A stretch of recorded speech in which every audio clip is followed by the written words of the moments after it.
You listen first to teacher because teacher will explain how to plant. So first, you learn only what plant is this month. Lettuce. Okay, very good. It's lettuce. Okay, I want you to sit. Are you down like this, like teacher?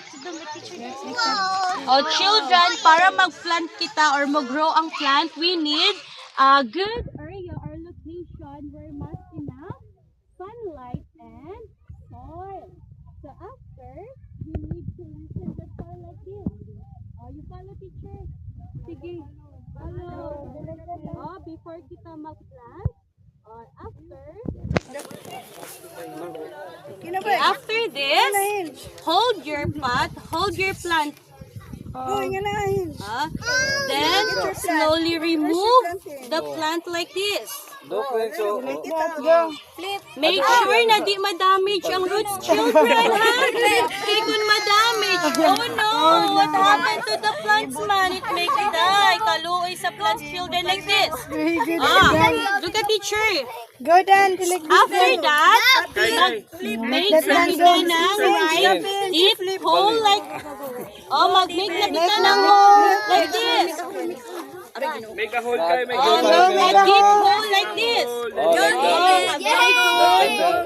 If you are done na nag-make ng hole. Okay, very good, children. Look at teacher first. Put the plants in the middle. Oh no! Like that. Plant without a sandcastle. After, fill in the soil in the ground like this. It's okay, Make a sandcastle with soil. After that, what need man ng plants para mo grow? We need water. Get your water. Get water. Put water in your plants. Para it's big help para children sa plants para mo Go. grow and make it bigger. Okay. Water your plants na.